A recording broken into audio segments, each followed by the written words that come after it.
Hello, it's Mez from Thermotivation here. Saturday night after a very big couple of days moving boxes.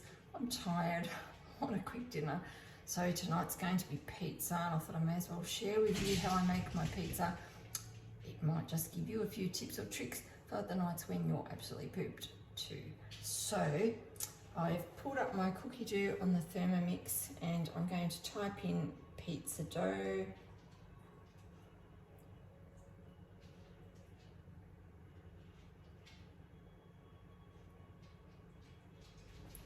And search, and it brings up all the pizza dough recipes. So that's all around the world. So some will be in grams and some will be in ounces. So I found one that I'm happy with. It's in grams. Lightly grease a large bowl with oil and set aside. I use my Thermomat, so I don't need to worry about that step. I just press next. 220 grams of lukewarm water. I'm on rainwater, so I don't like to waste water running out of the tap to get lukewarm, so I tend to do this. And my scales are at 0. If they were not, I would press tear and bring them back to 0.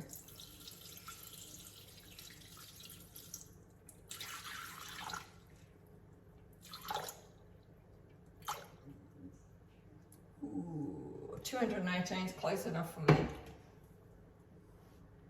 So it says a teaspoon of sugar or malt extract. Is that what it says? Malt powder. I don't have my glasses on tonight. I hope I can get away without them.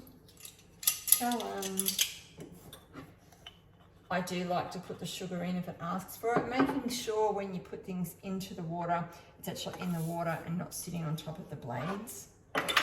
Otherwise, it sort of defeats the purpose. 20 grams of fresh yeast crumbled or 2 teaspoons of dried instant yeast. I live out in the middle of the sticks now. It's definitely going to be dried instant yeast, which I keep in the freezer so it doesn't activate, because if it's already activated, it's not going to help your dough rise at all. And I use the Lowen yeast. It's more economical than buying it in the sachets, and because not every recipe wants the same amount that's in the sachets, that works really well. Press next, and I'm going to insert the lid and the measuring cup. Press next, and it says to mix it for 20 seconds. Now, because I don't have lukewarm water, I'm just going to set that at 37 degrees by touching the temperature and giving it one click. Then I go back to the selector for time, and I might put on spoon speed. If I go back to time, if I make that for maybe a minute and a half, let's say what happens in 1 minute. I'll just pause you. So, as you know, I'm just a typical mum at home, and sometimes you make stupid mistakes. And here I'm teaching you, and I saw that the selector said that it needed to be up to bit speed 2, and I just put it on spoon speed, the first click of stir. So I'm going back to time. I'll set that for 1 minute, still 37 degrees, and here I'll actually flick it around to 2, like the recipe tells me if I read the instructions. And now I'll be back. Well, that was a lot quicker than I expected. Maybe because it's Queensland, maybe because I've got the fire going, but the water came to the 37 degrees pretty quickly. So we can now just skip all of that I'd adjusted myself manually and go to next. So it's asking for 400 grams of baker's flour. Now, I would make 4 pizzas out of this. We're not going to eat 4 tonight, so tonight I am going to freeze some of the dough. But if I take off my lid and measuring cup, you'll see your scales go to a negative number. Make sure you tear your scales back to 0. And then I need to add 400. Keep the lids on that one. That was the olive oil. It's going really well tonight. Unreal. 400 grams of baker's flour, and your scales are up. So it doesn't matter where this lands, because there's heaps of flour in there. It doesn't have to be in the water and not on the blades. So I'm at 349. Too much. 406. That's close enough for me. Now it wants 30 grams of extra virgin olive oil. I always use cold pressed oil, and it's a few good dollops. 31 grams, close enough. Next, teaspoon of salt, and you really do need to add the salt. Remembering, don't ever put your salt in with the water and yeast directly. Make sure you've got your flour first, because the salt will stop your yeast activating. Insert the measuring cup into the mixing bowl lid, press next, and you've got the wheat symbol pops up. It's preset for 2 minutes. I'm just going to flick the selector and off we go, rotating the dough for 2 minutes. And when the dough forms, you can hear it makes a ball inside the bowl. So it's a ball, and it's like the old washing machine, that it's off center and it goes backwards and forwards. So when you make dough of any kind, you don't want to leave your kitchen. Make sure you stay in there so that your Thermomix doesn't walk off the bench. I have mine on one of the new Thermomix sliders, and that's really secure, but I do have my Thermomix sitting on my gas cooktop on a piece of melamine. So just in case I get the old-fashioned washing machine walkies, I'm going to stay nearby. I don't just stare at it, but just be in the kitchen in case it happens to move. So I'm going to flick that on, and I'll see you in 2 minutes. So brought you back, we've got 4 seconds to go on the dough mixing with the knead function. There you go. Press next. Transfer dough onto prepared bowl and work into a ball. Now, because I use the Thermomat, if I take my bowl, I want to tip it upside down, and I'm looking to take care of my wrists because I'm a bit of a weakie. So when I turn the bowl up the other way, I'm doing it backwards here for you. If you hold it by the base of the handle rather than the top of the handle, you're not going to hurt your wrist. So you can give the bowl a bit of a shake.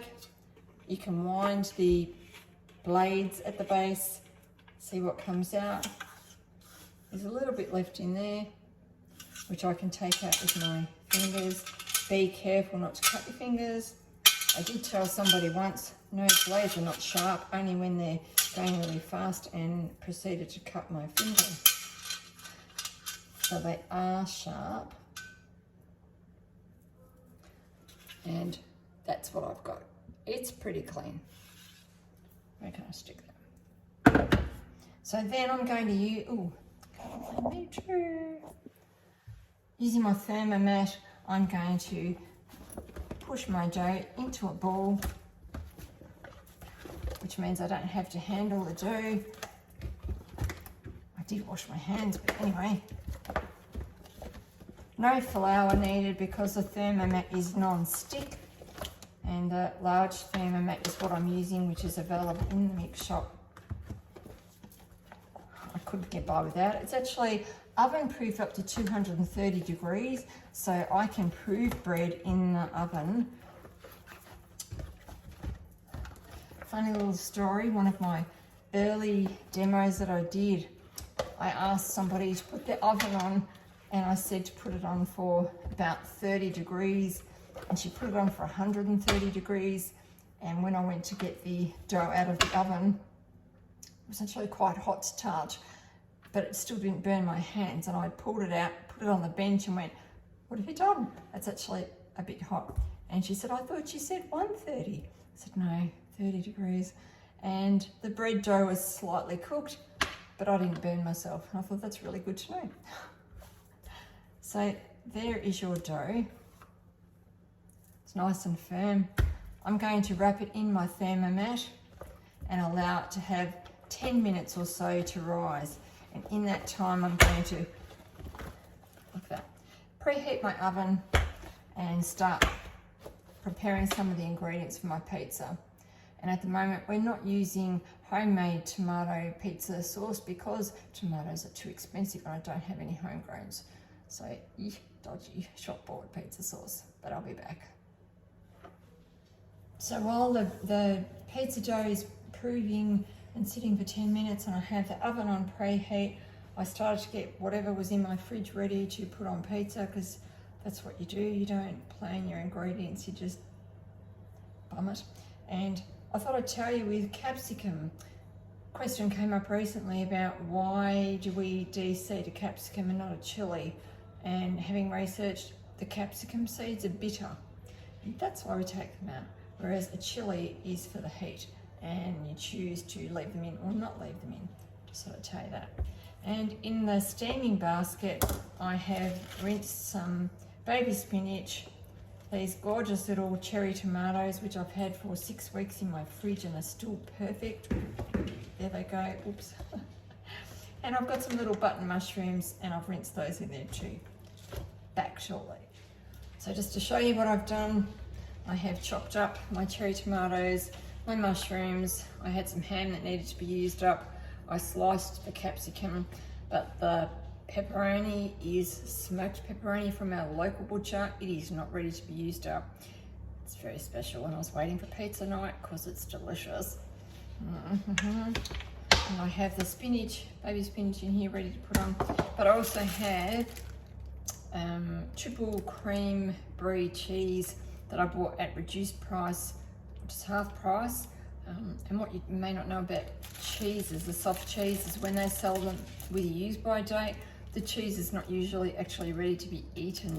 Having been a cheese connoisseur in a deli as a manager, when you buy it and it's got a use-by date, you'll find the rind is white, and that means the cheese is not actually ripe.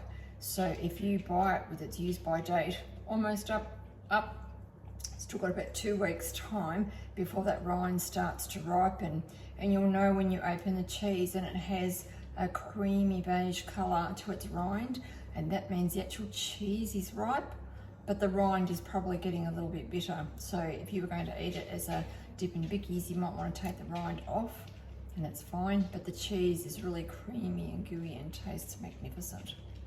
Back shortly. And when you have meats from the deli, make sure you take off the paper before you slice.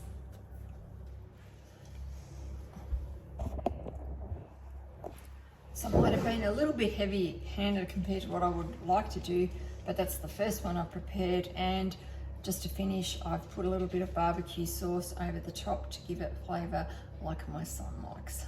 For me, it's hot chili sauce, him it's barbecue. Let's come back and see what it's like when it's cooked. So this is the first pizza cooked. This is the first pizza cooked. It's looking pretty good. We'll chop it up on the wooden board and show you it's served. Smells all right. And just to show you, absolutely nothing stuck to the rose gold pizza tray. I love that. Pizza number 2 is ready, and this one is mine. And just so that you know, when a pizza or any bread is ready, if you lift it, you can see that the underneath is a golden brown. That tells you that the dough of whatever kind is cooked and ready to eat. So I'll be off now and have something for dinner. Thanks for joining me, Mez at Thermotivation. See you soon.